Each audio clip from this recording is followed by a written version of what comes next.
As of now, Pokemon Champions is only 1 month away, and with it comes the old Mega Pokemon back to their original form.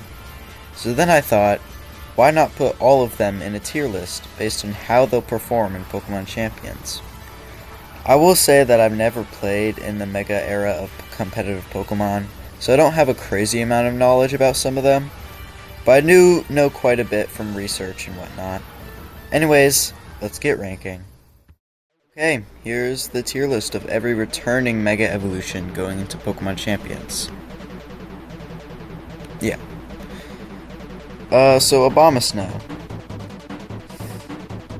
I think Abomasnow... It's either high niche, low sum usage. I'm just gonna put it at low sum usage because I think it will get some usage from the buff from Hail to Snow. It's a lot bulkier, and it's a really good snow setter because you can Mega to prevent other Pokemon from switching in and overriding your weather.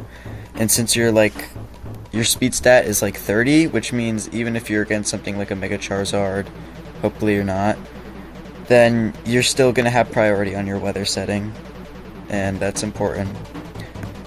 Absol, very little usage. I think it's kind of a mixed attacker, which is not something you want.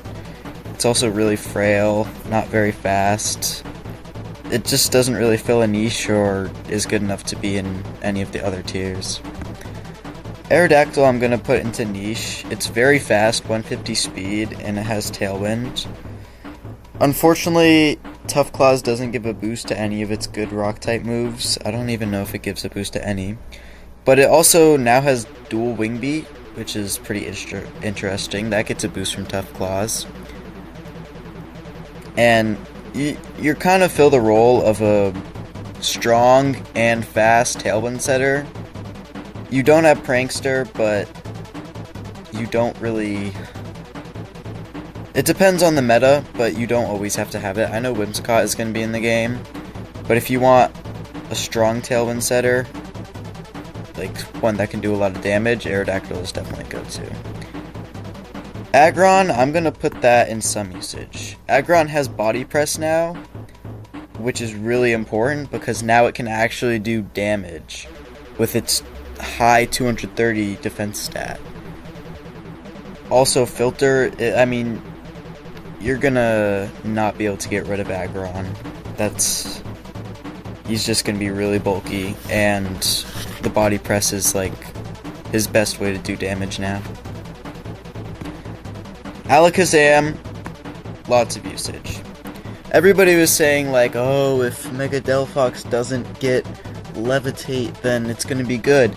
Well, Mega Alakazam is basically like Mega Delphox without Levitate, except a little bit frailer. It has 150 speed, which is insanely fast, 175 attack, and it gets an expanding force now. I think Alakazam is going to get a lot of usage on a Psy Spam team. Oh, shoot. I mean, I feel like Altaria's niche, but I don't think it's going to get a lot of play. Its typing is really good.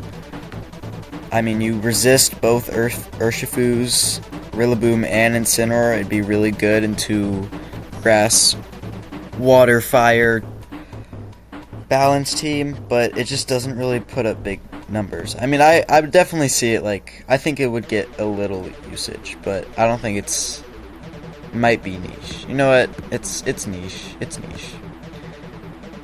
Yeah, unfortunately, Mr. Hairdo over here is not going to be really good.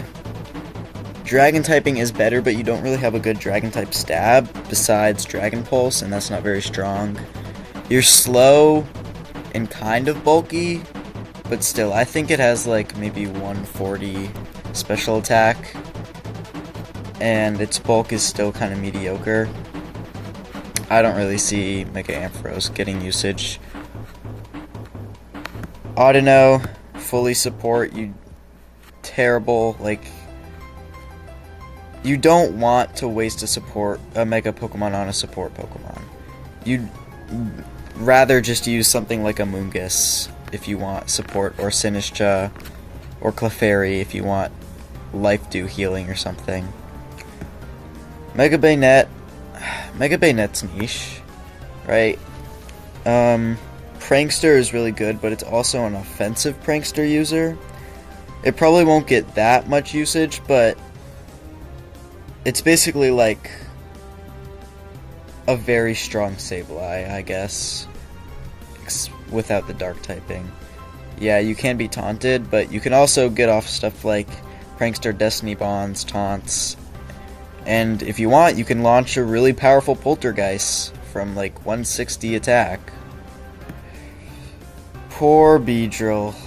No usage at all for Beedrill here. Yeah, I bet there's like gonna be a Beedrill believer, but it's not gonna be used.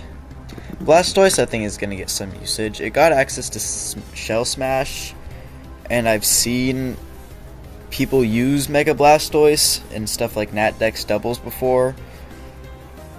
It's pretty good. You have Shell Smash set up with Water Spout, and if your opponent can't like counter a Follow Me or fake out Shell Smash, then it's going to be really hard for them to recover, because Blastoise has a lot of good spread moves as well. You could even run Blizzard if you wanted to, if you're pairing it with like a Snow Setter. Mega Blaziken, it's kind of just like, I think it's going to get some usage. It's like normal Blaziken, but a little better. You don't get to hold Focus Sash, which is pretty unfortunate, so you are kind of a glass cannon. Might even be niche, honestly.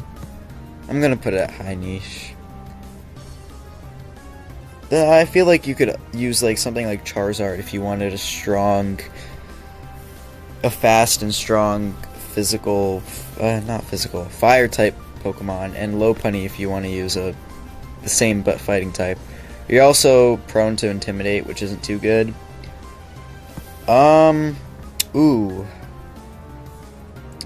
Mega Camerupt. I think Mega Camerupt is going to get some usage. It's good on Trick Room teams, because you have... it's the most powerful Eruption Pokemon besides Primal Groudon. That's basically it. You have Sheer Force Earth Powers, which is pretty strong. 145 attack is good. You're bulky. Yeah, I think it's going to get some usage on some Trick Room teams. Mega Charizard X is pretty mid, but I think it will still get some usage. It's a really strong physical attacker. Flare Blitzes are going to be doing insane damage. Dragon Claws are actually going to seem like strong moves. And you also have like Dragon Dance, Roost, Tailwind, a lot of support options. Will-O-Wisp as well. Pretty sure that was used like a while back. But I think Charizard X is going to get some usage. Charizard Y is meta defining. And this is because you enable a lot of other Pokemon, like the Photosynthesis, the Paradox Pokemon, and being able to Mega Evolve, getting Weather, like, you basically guarantee Weather Control on the first turn when you're using Mega Charizard Y. You have Weather Ball now, which I don't really, I guess you could use it over Flamethrower, but most of the time you're going to be clicking Heat Waves. But Sun is just a really good enabling feature for a lot of Pokemon. Mega Diancie, mythical, so automatically very little usage, because you're not going to be using it.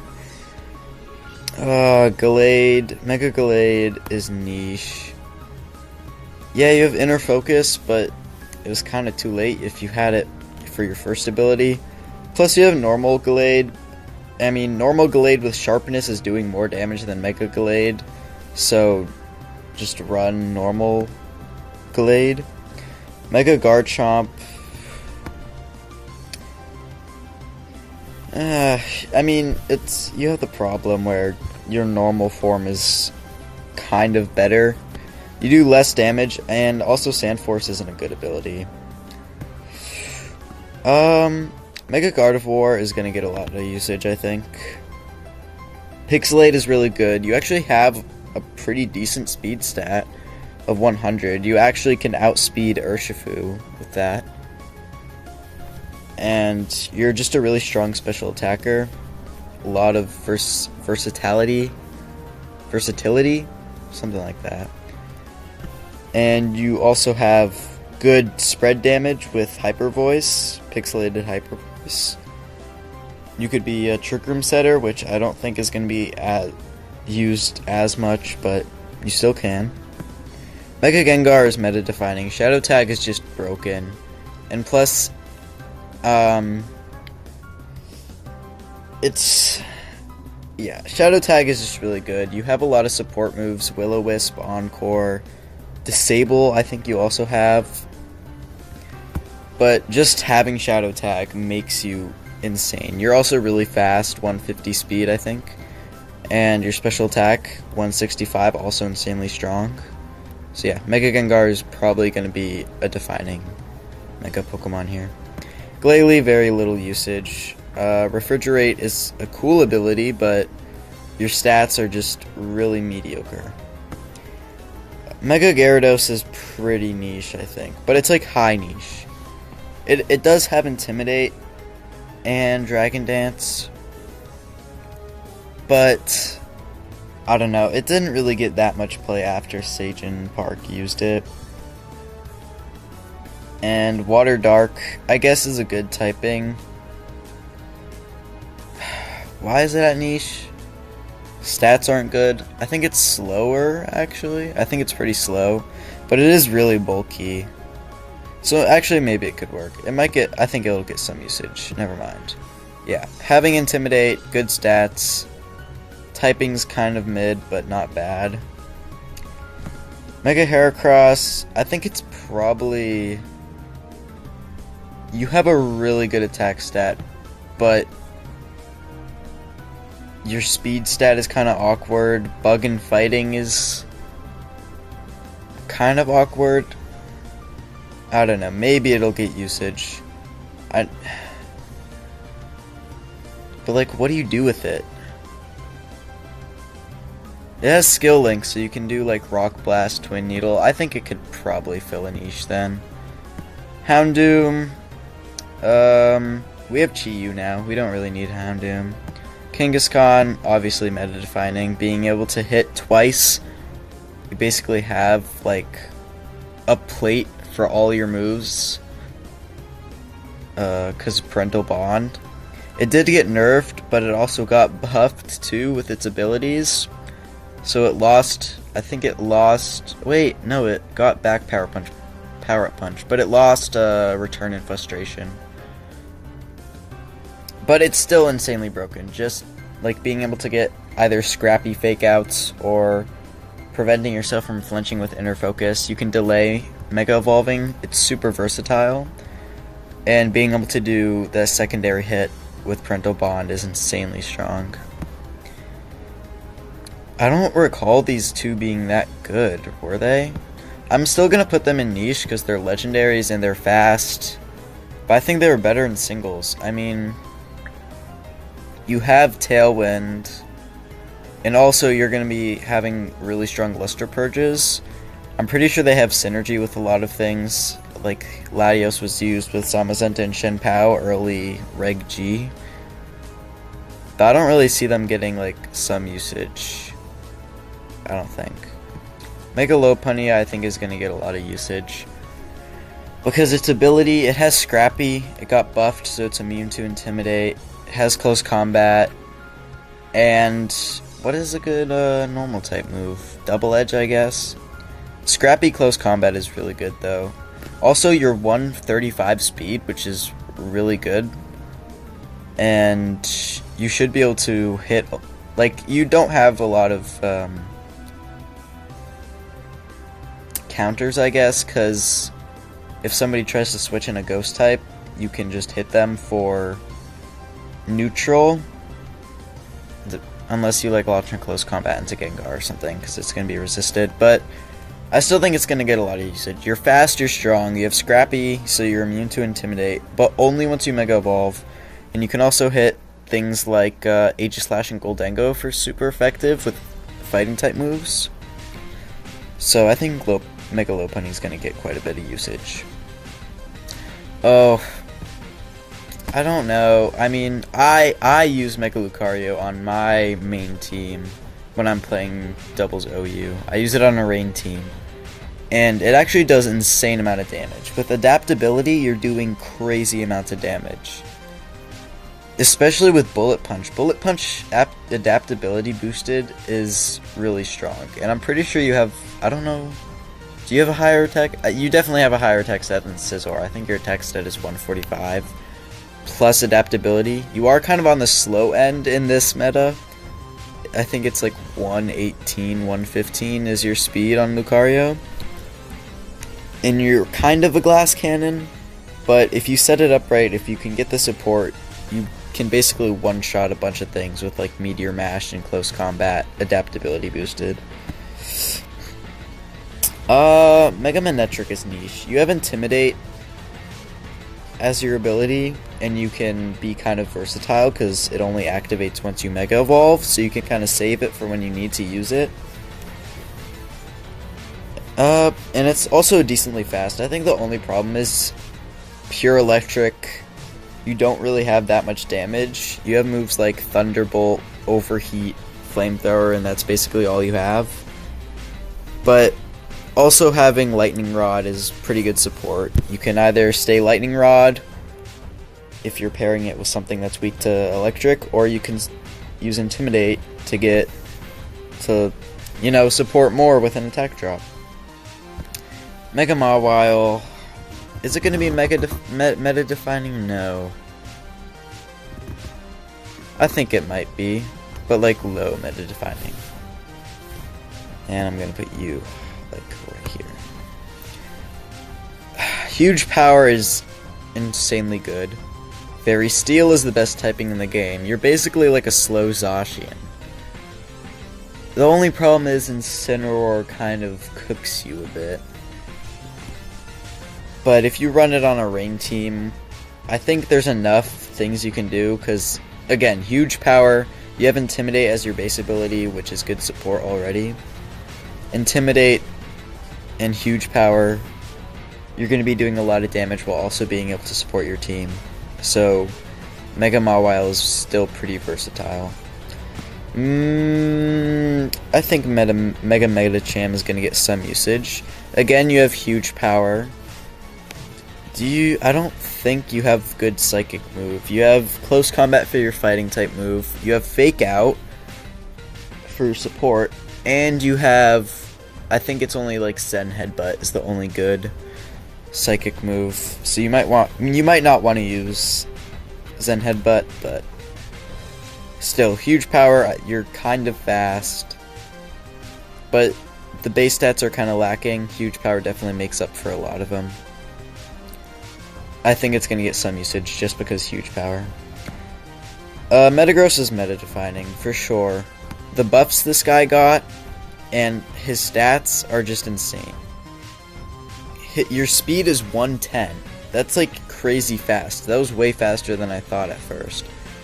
Heavy Slam, Psychic Fangs, Bullet Punch, Stomping Tantrum. You have all these good moves to use on Metagross that it actually didn't have before, and your typing is also really good. Well, maybe just Steel, but I think Mega Metagross is definitely going to be a meta-defining Mon. Yeah, no, you guys aren't getting usage. Same with Pidgeot. No Guard Hurricane is the only thing you have. You'd just rather use Mega Salamence as your Aerialate Pokemon. When this thing is legal, it's going to be meta-defining, but when it's not, I mean, it's going to get no usage. But I'm just going to put it in meta-defining because it will be. Sableye also going to get very little usage. You don't really... There's nothing that he can really do. Mega Salamence is going to be meta-defining. Having Intimidate as your base ability, as already established, is really good. You're very fast. You can use Tailwind for support. And Aerialate is just pretty broken on this guy. if Mega Salamence didn't exist, Mega Pinsir would probably be in the niche or some usage area. But you can run this guy as a mixed attacker as well, with Hyper Voice for spread and Double Edge for like single target nuke. And also, yeah, you have the versatility of Intimidate and Tailwind. And your typing is also pretty good into Fire, Water, Grass cores. Sceptile, I don't know, something like low niche. Lightning Rod is actually maybe high niche. I've seen things with this guy. I've seen this guy before, like Discharge, power up stuff with like Energy Ball or Leaf Storm. You're very fast. 145 is extremely fast, but I think it's niche. Like, niche is all it's ever gonna be. I don't think this guy's gonna blow up. You have Dragon Shear, like a fast Dragon Shear, but oh, Shed Tail? You have Shed Tail. Maybe, yeah, but that still makes it niche, right? You're not gonna be going more than that. Scizor is pretty niche. I mean, it's kind of just like upgraded normal Scizor. Maybe it's like high niche. But you still have pretty strong Technician Bullet Punches. With your attack, it's even higher now, so you'll be doing a lot of damage. You're really bulky now as well. It's basically just like better Scizor. I mean, obviously, it's Mega Scizor. It's better Scizor. But it doesn't really do anything different than what normal Scizor does. Sharpedo. What does this guy have? Like Strong Jaw or something? He's pretty bad. You're super frail. I don't actually know how fast you are, but I don't think you're very fast. And if you want something more utility-wise, use Gyarados. And if you want like a water-type attacking Pokemon, Swampert would be better. Slowbro, I think is really niche actually. Actually, maybe it could get some usage on like some Psychic Terrain Trick-Room teams. You're really bulky. You have really good bulk. You do have spread moves like Surf, which you're probably not going to use, but oh, you have Scald. You also have Expanding Force. You could just run Psychic. You could also run an Iron Defense Body Press set as well. So I think it might get some usage, but I don't think it's going to get a lot. Just some. You know, it's probably going to be on like a few teams. Mega Steelix is pretty niche. It did get a couple buffs. It has high horsepower now and body press, but I think that Aggron just does its job better. You have a better typing, better ability. You're never going to use Sand Force on Steelix, probably, unless you pair it with Mega Tyranitar. But I think you'd rather just use Aggron, unless you want like some sand ground coverage. But I think it's still kind of good with an Iron Defense Body Press mod. Swampert is gonna get a lot of usage, and that's because Dynamic Speed now lets it have like Swift Swim benefits immediately. I think it was already kind of good, like maybe it was a little niche before, but I don't know. If you get Wave Crash, probably meta defining, at least top of lots of usage. It doesn't right now. You still have to run. I think Waterfall is better if you want to luck your way out of it. I think Liquidation does like a little more damage. You also have Earthquake, Ice Punch, but with Dynamic Speed, this guy's gonna be kind of broken. Well, I wouldn't say broken, but kind of good. Tyranitar is going to get some usage, I think. It's like the best Pokemon to use if you want to counter another Pokemon's weather. It's really good into Charizard Y. Your typing's still mid, but I mean, you do have some pretty good benefits. Your attack is higher. It's kind of like, I don't think your attack goes up as much as it would if you were like to use a Life Orb, but your special defense goes up a lot. I think your speed drops. Actually, wait. No, the speed goes up, I thought. I actually don't remember. But it's really good for control, and you could also pair it with stuff like, what are some good Sand Rush mons? Maybe Excadrill or something. But yeah, I think it's good into countering stuff like Mega Charizard, but its typing is kind of bad. If you'll see here, it's weak to U, like Power Up Punch U, and U, and a couple of these guys as well. But I think it's still going to get some usage from its ability. Mega Venusaur is niche. It's like a bulky stall Pokemon. Thick Fat is pretty good on it, and you can run something like Leech Seed stall, but I don't really see it doing that good. But I know Venusaur has some fans. People will definitely use Venusaur. I just won't be happy when I go up against it, because I don't like Leech Seed stall. But anyways, that's my tier list of all the returning Megas. Yeah, if you disagree with any of them, which, I mean, you probably will, I don't have like a wider range of knowledge on a lot of these guys, so I might have like missed something and made a mistake and put someone like in a tier that they shouldn't have been. But I don't know, leave your comments in the comments. Comment in the comments. I was trying to like throw another comment in there, but I didn't. Anyways, yeah, that's my tier list. There you go. Well, there it was. I tried to go over each Mega as best I could, which is why I went over the whole thing again and added the comment for each one. Oh, that took so long. If you enjoyed listening to me rant for half an hour, consider liking the video and subscribing, because when Pokemon Champions releases, I'm going to make a tier list for all the new Megas that are coming, because then we'll know their abilities and any new moves they're getting. So maybe you want to see that. Anyways, thanks for watching.